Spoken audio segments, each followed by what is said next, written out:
like golden. Yeah, we'll go, we'll go. Yeah, about to see it shine, 'cause we'll go. Yeah, if you stand out, 'cause we'll go. Yeah, about to see us glow, 'cause we'll go.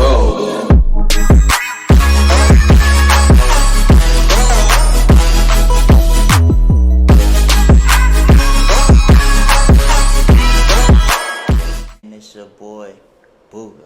And I'm here with my homie Turtle, you know what I'm saying, my partner in crime, my UFC brother. Went to the first UFC event together. But yeah, man, welcome, bro. How you doing? I'm alright, bro. What's good, y'all? That's good. So let's get right on to it. Vincente Luque versus Belal Muhammad 2. We already saw how the first fight went. Yeah, I don't remember it, so I had to just look at it real quick.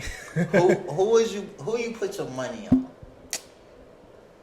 I would probably say Vincente. Being as though, like, I just watched the Belal Wonderboy fight.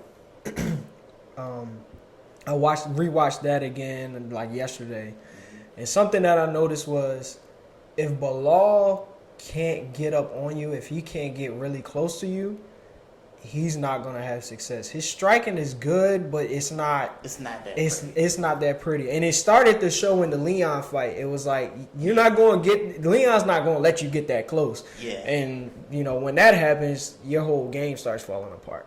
So if the same thing happens, then yeah, and not to mention with Vincente Luque, even if Belal is able to get a hold of him, he's a submission threat. You know what I mean? Vincente Luque got darces. If you watch this fight with Michael Chiesa had landed a beautiful double leg. Mm-hmm. And Vincente Luque, me thinking he was in trouble, Vincente Luque, caught him in a darce. So he's a submission threat. To do that to Michael Chiesa, that's crazy. He's a great wrestler, by the way. You know what I'm saying? He's a submission threat, not to mention he has good stand-up. That's why he's a silent assassin. He can win any way he want. But what will be different this fight, both of them got two common opponents, which is not to mention Leon Edwards. They both fought Leon Edwards, but they both were at the time coming up in the ranks. Yeah. They weren't even ranked at one point. But they both have common opponents, and Stephen Wonderboy Thompson as well. We saw how Vincente Luque fought him, how that fight had played out. But then we saw how Belal and Wonderboy, played out as well. So I think they both will have to watch film on that fight to see how, to capitalize on each other's vulnerabilities, Yeah. I'll put my money on Vincente Luque based on the simple fact he has more ways to win. He can finish you with strikes, submission threat as well. Now, is Vincente more of a wrestler or jiu-jitsu guy? He's more of a jiu-jitsu guy. Okay. Either way, he's a very good grappler. Yes. So just like how we always see this when it's a grappler versus a grappler. For example, Kobe versus Kamaru. When did it go to the ground? Very rarely. The first fight never went to the ground. But I believe this fight, they're gonna try to test those waters. I think Belal will test those waters. And I think that's his best strategy to win, because if you lost the first fight standing, well, you want to try to go in the second fight, And coming off that, which was a really good win against Wonderboy. Yeah. And Wonderboy couldn't do anything. Absolutely. And everybody talking about, Wonderboy. Well, no, not really. If he's still fighting at high level, age don't mean a number. You know what I mean? Yeah. And he did pretty good with the takedown defense. Yeah. But Belal was strong. Belal was just all over him. It was a great performance, and I wasn't mad at it. I can tell that Belal really worked on his wrestling a lot. I'm just worried about the striking aspect of it. It's like he still didn't. And striking with Wonderboy is horrible for anybody. But if still, I'm not mistaken, he's undefeated in kickboxing.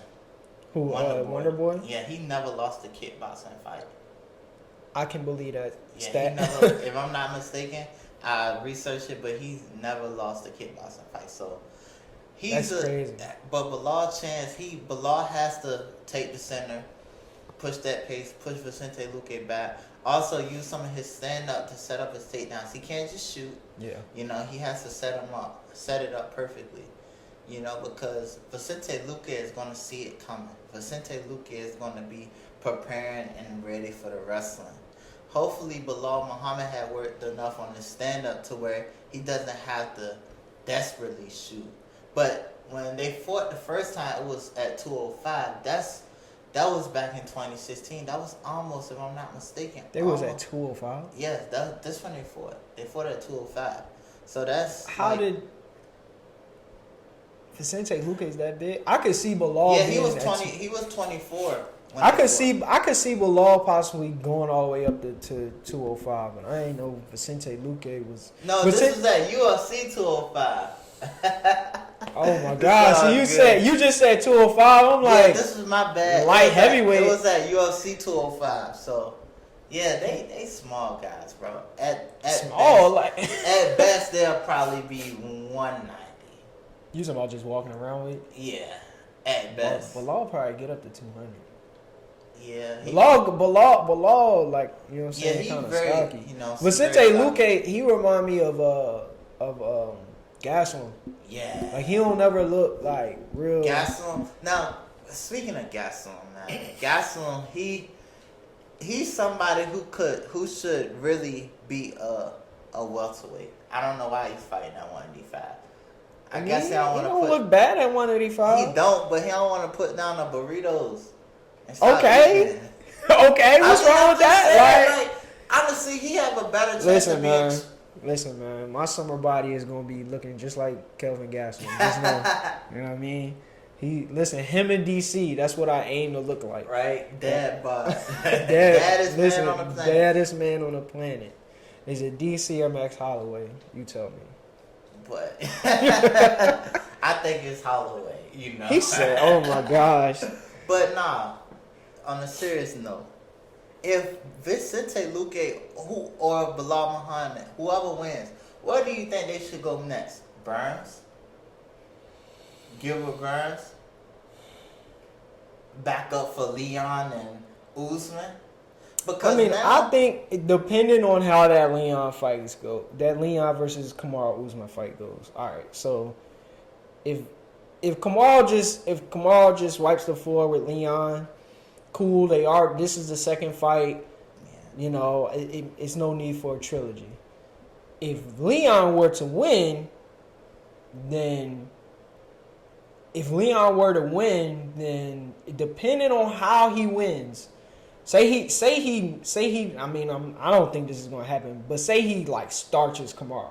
I mean, it's possible. Anything is possible in the Silva and GS. Look at Matt, Sarah, and GSP. Listen. Anything is possible, especially in that division. That division a little crazy. And that was at 170. Yeah, that's what I'm saying. Yeah. Like, so say Leon starches Kamaru Usman.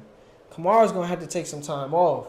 If Belal Muhammad wins, either one of them win, they gotta see Leon. I mean, they both. That's a rematch. Yeah, and definitely Belal, because that was a no contest. Yeah, and it's like Kamaru Usman in this weird spot where it's like if he loses title, how granted is he? You know, able to get that rematch? You know, when is he eligible for a rematch? Because it's like he held the belt for so long. Now we waiting to see some new blood, and I noticed the UFC by pushing these contenders. Yeah. You know, they trying to set up different things, especially with these scenario fights when they had Leon Edwards fighting, you know, Nate Diaz. But before that, they had they had Jorge fighting Usman again, and had Jorge won, and then had Nate got over on Leon. That would have been a rematch. A BMF UFC title rematch, so it's crazy. Like, I mean, it all depends on who wins. I mean, I just had to say the scenario. I'm saying where Kamaru Usman has to take time off, like he has that medical suspension. Mm-hmm.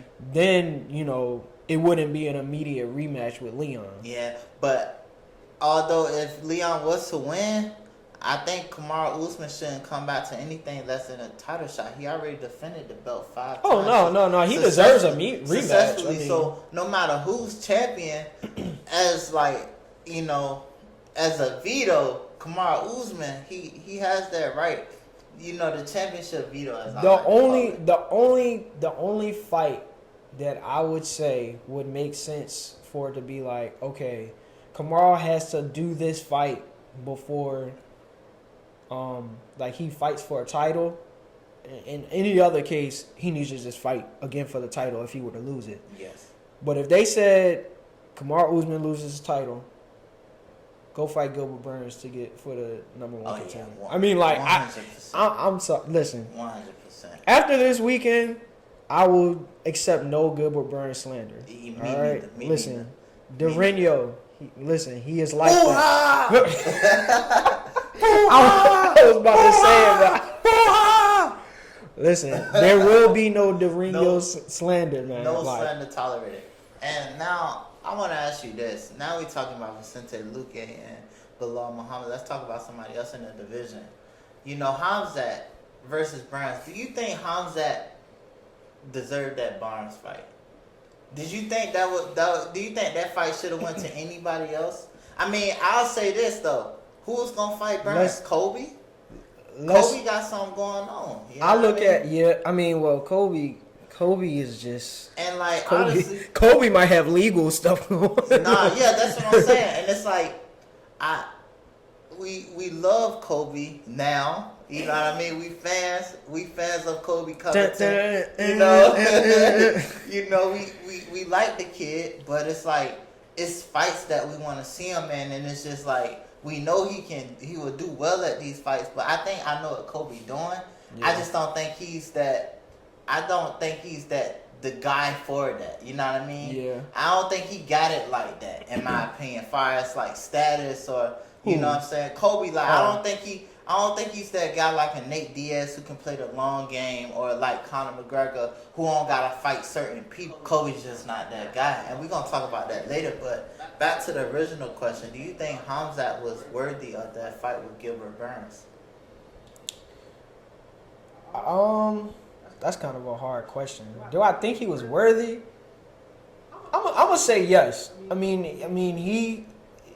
I'll say yes, and I've been hard on Khamzat, but you know, especially after this weekend. But I mean, he's done what the UFC has asked. 4 fights or not. I mean, he's come back like quick turnarounds. Whoever he's like, I want to fight this guy, that guy, whoever you put in front of me, I'm gonna fight. Now, is that a slight to the UFC for putting him against the number 2 guy in the world, the only guy that's like, let's go? You know, is that really a slight to Khamzat or a slight to the other guys in the welterweight and middle? Because I mean, and that's what I was gonna get to too, about where Khamzat should go next. Because it's only one person that's called him out, especially recently. Neil Magny. You know, Neil Magny. Honestly, when I look at that fight with Burns, I'd be like, I wonder what Neil Magny would have did, because I mean, Neil Magny has some vulnerabilities, he has some L's, but one thing about Neil Magny, he keeps coming unless you stop him. Unless you stop Neil Magny, he's going to keep coming. You know what I mean? Like when he fought Max Griffin, he got dropped in the first round. You know what I mean? That fight is a toss-up in my opinion. But he kept coming forward. It's like he established that pace. He's like when he fought Jeff Neal, another heavy hitter. Yeah. But you know, it's like he kept coming. You know what I mean?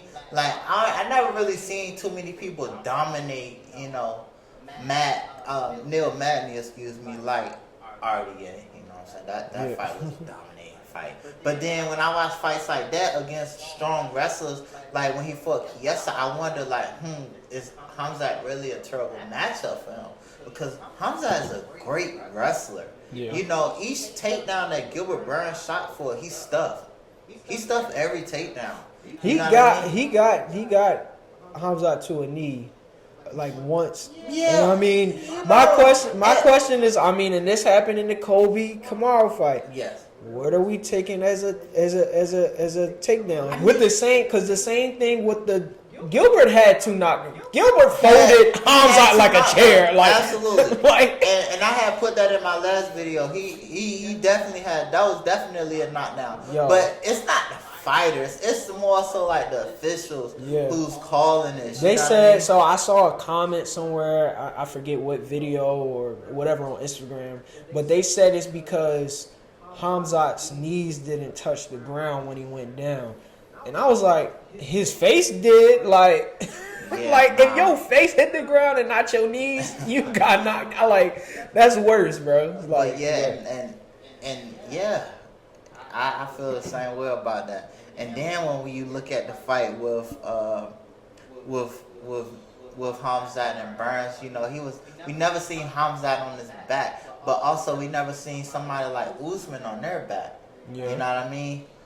I mean, at best we seen Colby Covington on his back in the RDA fight, but he was able to get up. But you know, it's very seldom that you'll see those top guys on their back struggling to get from bottom, you know what I mean? And those are the matchups I'm really interested in. But I wonder, you know, how would Khamzat have done against Neil Magny? Would he have steamrolled him, or would he have, you know, will it have been difficult too? But I think Neil Magny kind of would have posed the same thing, not the same exact thing, but a little bit of what Burns. It was really hard for Khamzat to keep Burns down. And when Burns started to kind of let go with his striking a little bit more, you could see that Khamzat really wasn't. He didn't like it too much. You could tell that he was like, oh, this is a little different than what I thought was going to happen or what's happened in the past. And that's natural. And that's natural. And like I was saying in my other video, I mean, what do you expect the guy going, how guys going to act? You know what I'm saying? Having 4 fights. Only been hit technically once. And then they got say hit 119 times. Of course, like if you 9-0, 4-0 in the UFC, and you just steamroll through everybody, of course you're gonna be walking like you're invincible. I wanna fight everybody. I wanna kill everybody. I'm doing a lot. He was, you know, smacking tables and stuff. But I'm like, but what did I tell you? I'm like, that's cool, fine and dandy, but don't think you just gonna do that to the number 2 welterweight in the world just cause. And the number, I mean, at one point in time, the number 2 jiu-jitsu specialist in the world. Yeah. Just in the world, like. He's like a 3-time, Gilbert Burns like a 3-time jiu-jitsu world champion. Oh my gosh. Yeah, that's crazy. Right. But you know, Khamzat coach had submitted Gilbert Burns. That's what he brought it up. Yeah. I mean, that's his coach, though. Yeah, right. That's his coach. Gilbert Burns. What the hell that got to do with him? Gilbert Burns would probably start his coach. Absolutely. Like if they was in an MMA fight, he'd probably start. But now, like the division that is it's kind of at this point where it's like we looking at Khamzat versus Colby next. And then that's possibly a number 1 contender fight. But, you know, what about Jorge Masvidal? We still got Jorge. We still got Vincente Luque. Do we have Jorge? do we have? We do it till further notice. We do. We say that about John, too. Yeah. we say that about John, too. Speaking of John, when is he coming back? And your guess is as good as mine.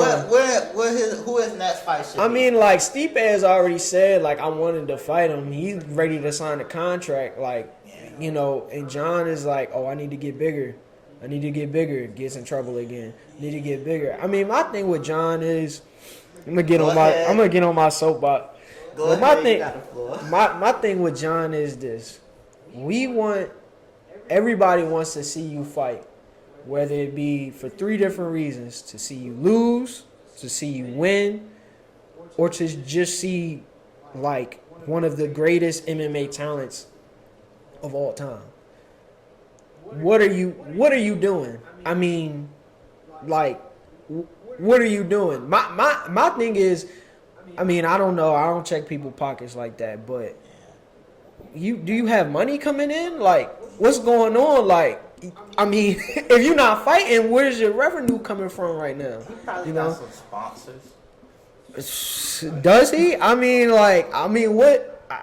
I mean, I know Nike dropped him. For real? I'm pretty sure. Damn. I don't know. That was probably a while ago though. That was probably when the Pez came about. I just But I mean, I don't know for certain, but it's just like I hope John fights soon. Yeah. My only thing is I don't know how well he's gonna do. I mean, he showed before that ring rust didn't stop him from winning a fight. You know, he didn't dominate fights like he used to, but ring rust didn't stop him from winning. But he's venturing into something totally different, you know. Yeah, I mean, John, you know.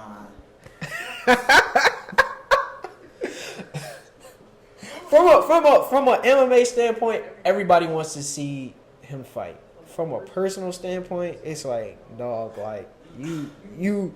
I mean, he acts like a kid sometimes. Like he acts like a teenager. It's just a damn shame. Like he go to Vegas for a ceremony. He wasn't even out there long enough to take a shit. He already in cuffs. Like that's the thing that bothers me. You know what I mean? It's like when you got this level of success, you know, why do you want to keep being in this position? You know, where you just. And I mean, where's his brother at? Like, where's his brother just signed a big contract with? Who did he just sign with? I think he was already with I think he just signed with the Raiders, Las Vegas. Keep John away from no games for John if that's really where he went. I think Chandler Jones went to the Raiders. Yeah, he can't go to any Las Vegas Raiders. Why not? Because he's banned from there. No, because if you go back to Vegas, you saw what happened last time he was in Vegas. What you talking about? He can't go. He can't go back. But now let's get on fighting. So John Jones, you know, he's one of the greatest mixed martial artists to ever come through UFC. Agreed. Now, question is, how would he match up with any of the heavyweights? And I really question this.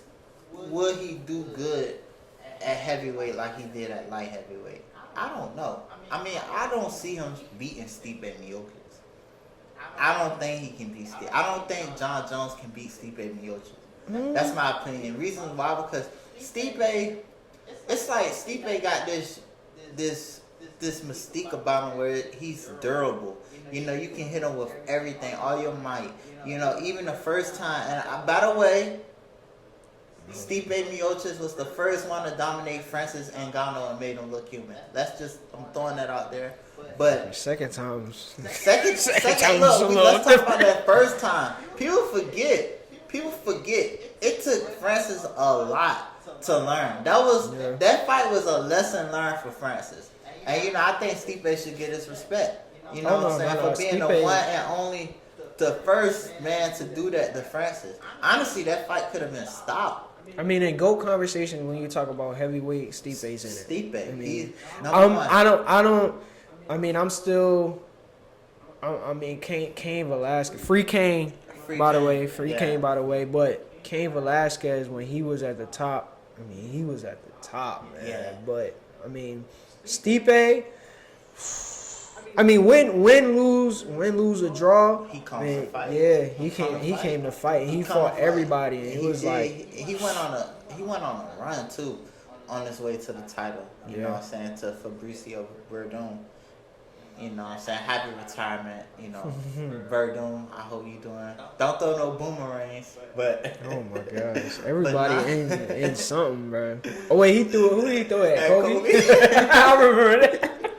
I remember that now. But John Jones, I think honestly a good matchup for him would probably be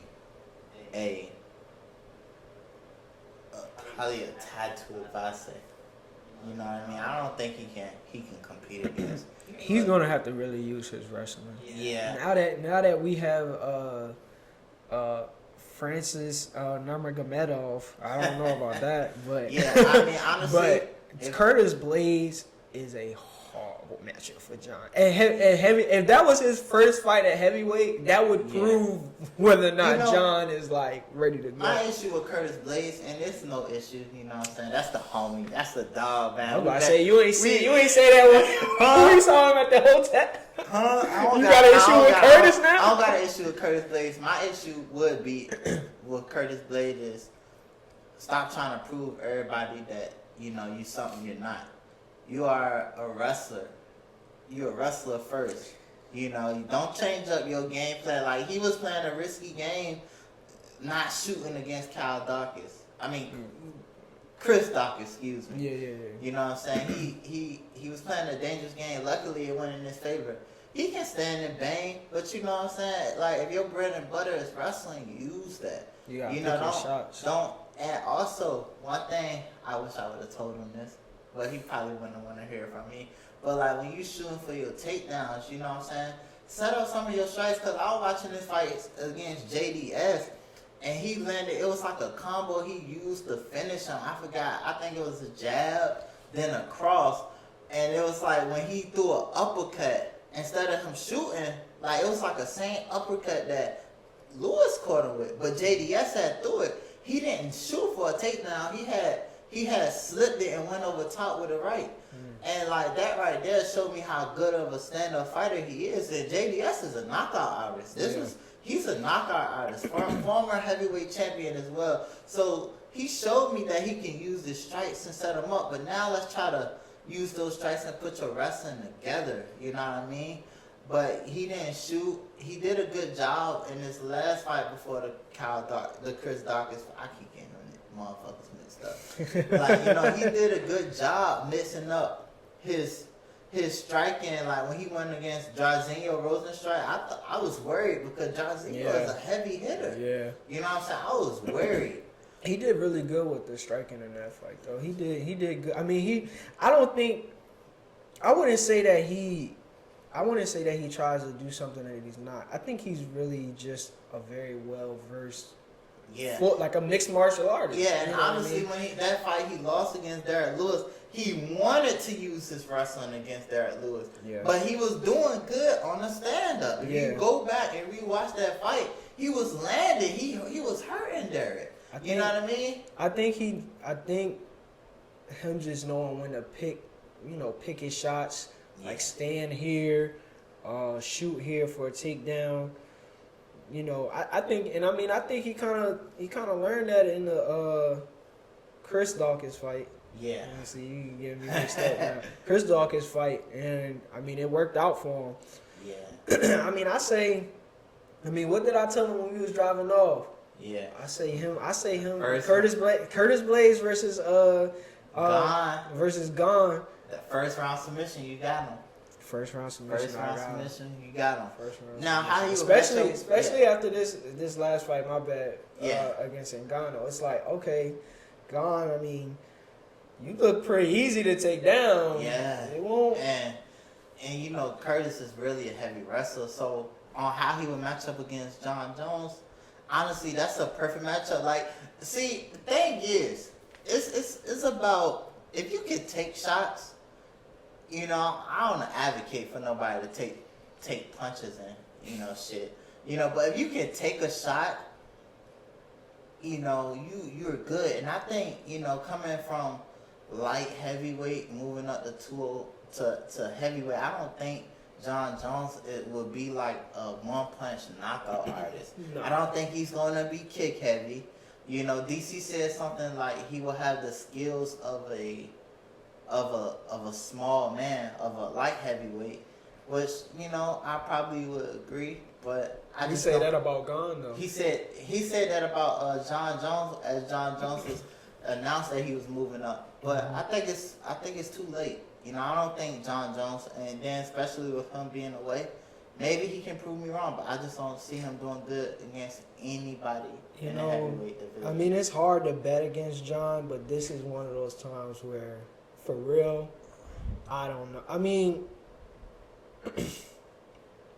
that's a big difference. I mean, you think 205, most of those guys that's walking around, John, when he's just walking around, probably weighed about what 220, Yeah, maybe at 230. best. Yeah, at best. I mean, you talking about guys that sometimes cutting down to get to 265. You know what I mean? Like, and I mean, they're used to that. When you're used to that, I mean, and John does spar with heavyweights. I mean, he has heavyweight sparring partners that say, "Hey, man, he can bang with us." I mean, of course they're gonna say that though. And I mean, I think they're honest about John, but at the same time, sparring is what coming from somebody who sparring is one thing. Competition is another. It's different. When you talking about sparring, you're not really trying to kill the guy. Yeah. And in competition, I'm trying to knock your head off. Yeah. I'm trying to get a payday. Like what? 50 G's, baby. What? Fight of the night type. Yeah, like I need fight. Forget that. Knockout of the year. All that. So, and those heavyweights is coming for it, man. Yeah, I mean, they are. They really are. But I maybe I can be wrong, but I don't.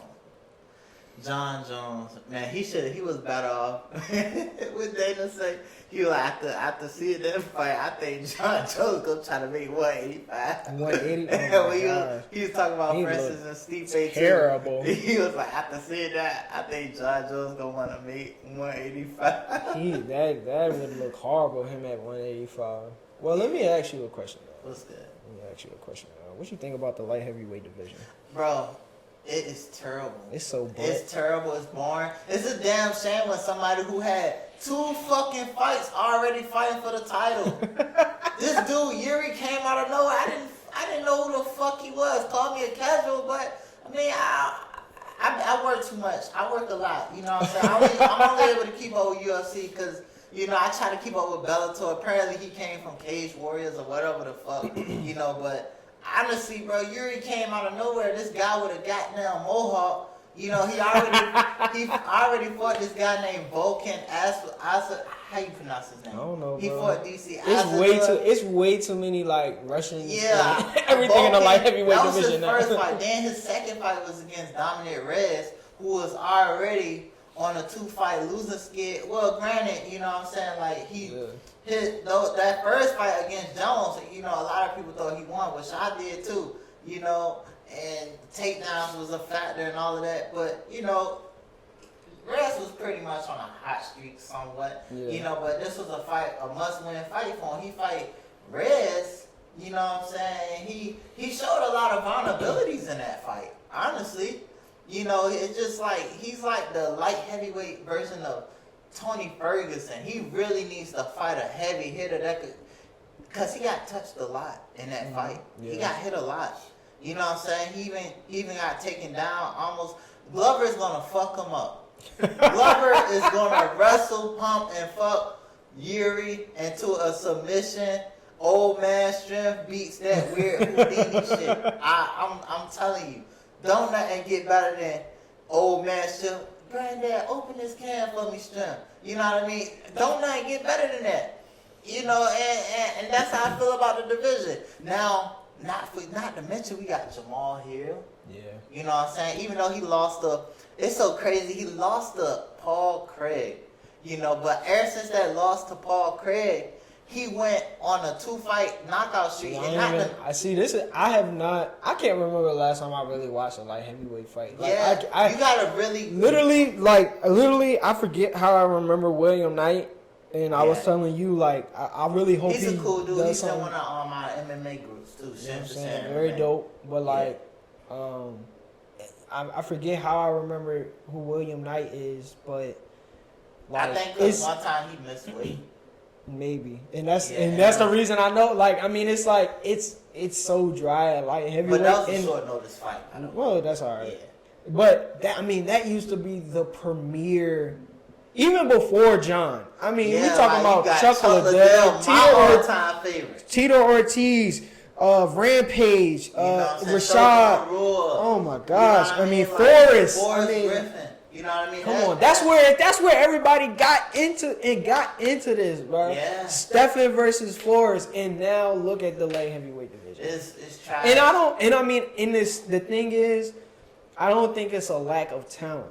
I think it's a lack of personality. Like, like everybody's so humble. Like Muhammad Makayev, what's his name? Muhammad Magomedov. The dude. After he fought Santos? After he fought, I forgot who he fought, but before he fought Santos, they was like, you currently on a 7-fight winning streak. Who would you like to fight? Oh, I just want to go back to my training camp and to my family and I'm like, call your shot, motherfucker. Damn. Like, bro. Meanwhile, we got Yuri, who has been only on a 2-fight winning streak. He is about to fight for the title. He's about to fight for a title. And then people get mad. Like, dudes like Alexander Rocket. No, y'all got to call y'all shots and y'all got to perform. You know he's fighting Jan. Yeah, he fighting Jan Blachowicz. Yeah. You know, and honestly, how that fight would play out, if Jan had I don't know how good of a grappler Alexander Rakic is, but I mean, honestly, I think Jan can KO him. Yeah, I think Jan will knock him out. I'm still laughing at the fact you asking me how to pronounce people's names. Like, my name hard enough to pronounce, and you asking me other people's names. Yeah. But the light heavyweight division is pray for him. It's in turmoil right now. But I mean, even looking back at like Dominic Reyes, like when he fought John for the title, he only had, I mean, he was undefeated, but he only had 10 wins, like in total, like not even like in the UFC, just in total. He came out of, I think so.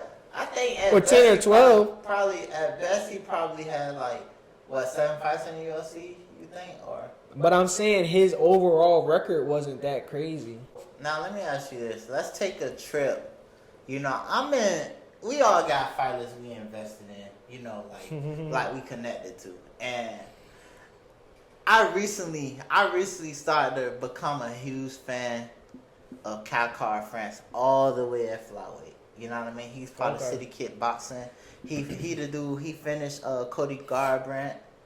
When Cody Garbrandt had went down, he was welcoming him to 125. Yeah. You know, he finished him. And then he fought Oscar Oskarov, you know, who was undefeated. He beat him.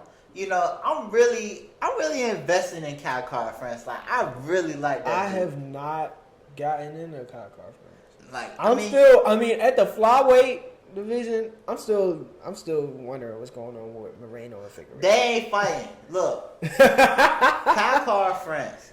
He needs to fight Davison Figueroa. I mean, you know what I'm saying, and have my boy Brandon Moreno fight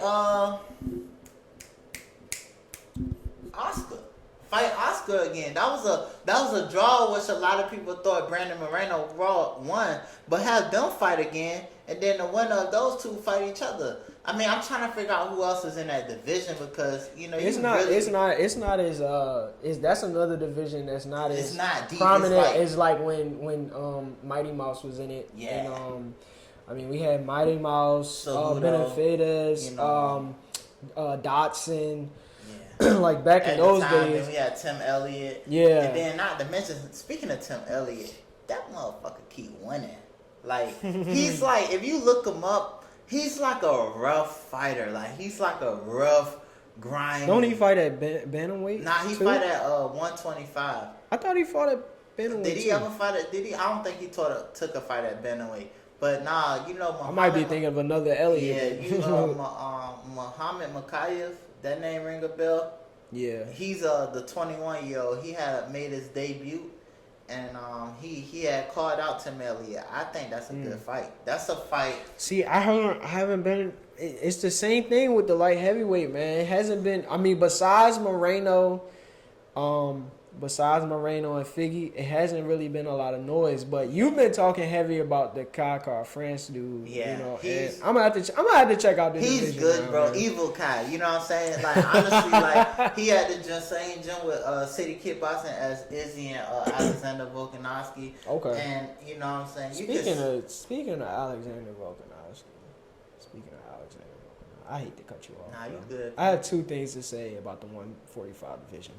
One, what possessed Alexander Volkanovski to prepare that stringently for Korean Zombie? Now, I'm not calling Korean Zombie a slouch, but Alexander Volkanovski looked amazing. Man, Like, Korean Zombie ass shouldn't have been in there. I'm sorry. I'm gonna just say it. You- Don't nobody want well, to say it, and it's like, I mean, I wouldn't say that he wasn't supposed to be in there. This is what I say, and I had something special to say about Korean Zombie. This is what I say. Korean Zombie has been in some wars over the years.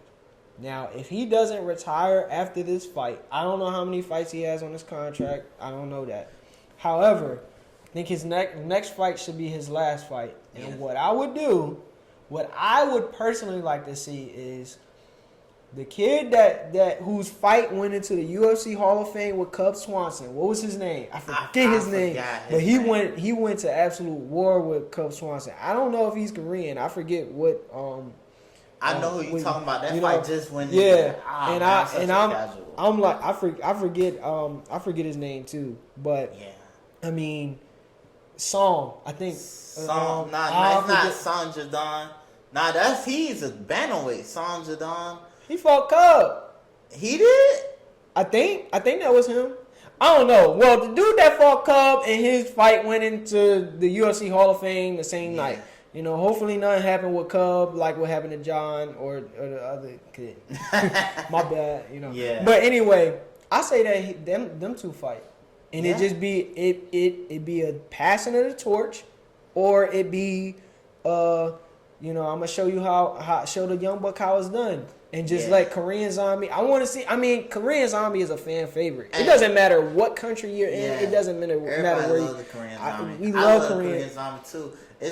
I feel like the game has evolved. That style of getting hit a lot is not really a thing no more. You know, and it's easy for somebody to say, "Oh, I love that." You know, he gets hit a lot. He get bloody. It's easy because you ain't doing the shit. So it's like, of course you gonna like it. Yeah. You know what I mean? Like it's like two gazelles fighting. But at the same time, I mean, Korean. I mean, I think going in there, we didn't realize that Korean Zombie was gonna. I mean, he just didn't look like himself. I mean, like they kept saying he's just a half a step behind. Yeah. And he looked like it. And I mean, that was probably the worst. Besides Brian Ortega, that was probably the worst I've ever seen. I mean, because look back when he fought Jose. I mean, he looked good against Jose, and then he got hurt in that fight. Yeah. And I mean, you know, he looked a lot faster, everything. Yeah. You know, and this one it looked like he couldn't react. He didn't really not know what's going on, but it was just hard for him to catch up with Volkanovski. Yeah. So. I mean, I don't know. I want to see the Korean Zombie get some money, get paid, and not right off in the sunset. You know, when he was number 2, he had to go serve in the country too. That was the other thing. Another thing. He lost. Like, I mean, it was a couple years. It's kind of like the situation with like Jacare Souza. Remember when Souza was like number 1, number 2? Yeah. Luke Rocco was supposed to fight him, but he was injured. You know what I'm saying? Injuries and stuff. After Souza had finished Chris Rodman, you know what I mean? Like that. So like it's like one of those situations where like something happened, they go away, then it's like they get the bad end of the stick. Jacare, because I really like Jacare. He went away for a while. Yeah. But yeah, nah, man. Back to TKZ, man. I hope he get his bread and bounce, you know? And like not to mention who else in that top 5. We got Calvin Kattar, you know what I'm saying? Calvin Kattar, my boy. Look, hey, Giga what? Giga who? Giga what? Giga who? Yeah, he did Giga dirty. He did Giga out of here. Giga He got 10-7 by Max and said, "All right, bet." I'm like, "All right, bet. We going." You know, and the thing is, like, one thing you gotta love about the MMA community, like, especially with these fighters. It's like a big organization, like a big brotherhood, sisterhood for them. Like, yo, there was really you surprised how many people was rooting for Calvin Kattar because you know taking an L like that, not like it's like you know taking a stoppage loss, you know, and you can bounce back from that. But taking like an L, like a huge beating like he did against Max, and like that fight should have been stopped, you know. And then it's just to the point where it's like, oh man, nah, that's just terrible. So like seeing him come back and dominate like that, it just shows you like, yo, like, your mind gotta be strong to do it. Because it's hard. It's hard to make the adjustments. Because lots of times people just doubt themselves. You know. Yeah, and when I look at it's one fight I never watched again. I thought I watched it once, and that was Tony Ferguson versus Justin Gaethje. When highlights come on, bro, I watch it. I flinched, bro. But I mean, it was a weird fight because I mean, like Tony dropped him at one point. Like Tony dropped him with that uppercut. It was a weird fight because it was like, I mean, everybody noticed it. It's like Tony didn't look like Tony. I don't know. I think he said that this didn't have anything to do with it, but him weight cutting twice. Yeah. I think that had a little bit to do with it. So. Father time is a thing too. Like honestly, like I don't. It's very very seldom that I see many people. Only people I know who does better as they age is Jose Aldo. But Jose Aldo is my favorite fighter. Jose Aldo is only 34. You know, but he's been in some wars and he's been competing at the highest level for a long time. I mean, since he was almost a teenager, like. Yeah, so, but, Glover, you know what I'm saying, those heavyweights, Cormier, when you get older, that's when it's like, okay, at best, okay, he's, I think it's really cool to see Glover do it at a high level at this age. It was really cool to see, like, DC do it at a high level. I'm glad that and DC is like one of my top 5 all time. Yeah. But I agree too. I'm glad that I want to go back to the featherweight division because I just got one thing to say.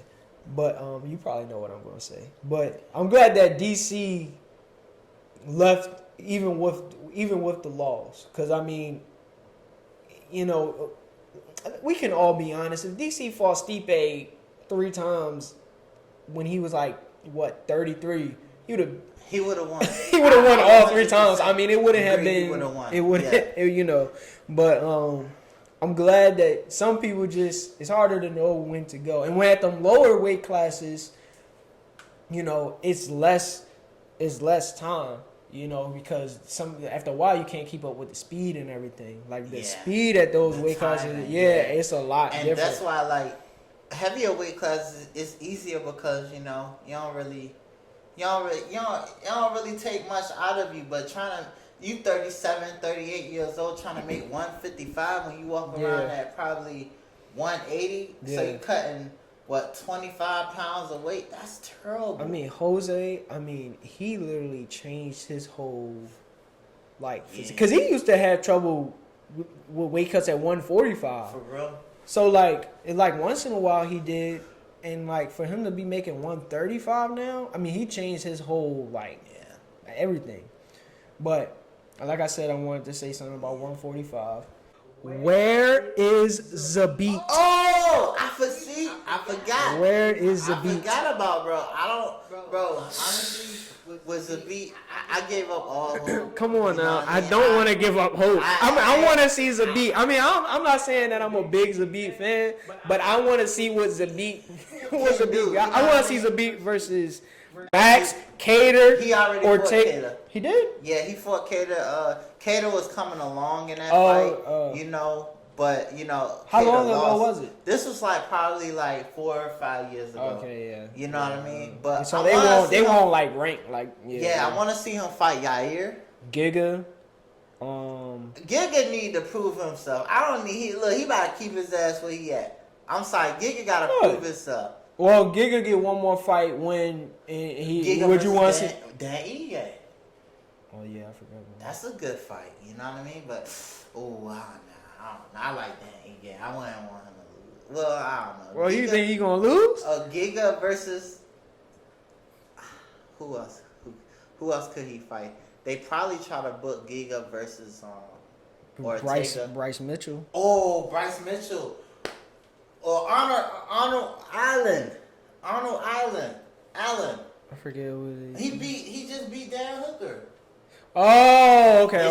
They probably try to book that, but Edson versus. I know he just came off the loss, but Edson versus Zabit would be fun. Yeah, as a striking Yeah, that would be match, but good. That'd be real good. but where is he is the question. So Where is? I mean, apparently he's still on the roster. Yeah, Those lower weight classes, they getting fun. Henry Cejudo just got back in the testing pool. in the testing pool. I want to see him go up to 145, fight Volkanovski as well. I want to see that. That's what I really want to see. I really want to see that fight. That's what I really want to do. I want to see that fight the most. I think Henry Cejudo has like the skill set to compete at 145. Yeah. Volk though, he big. He used to play rugby. He was like 200 pounds. So yeah, I don't know. Volk is, but I mean, they gonna be close to the same weight on fight days. So. Nah, real shit though. Yeah. Real shit.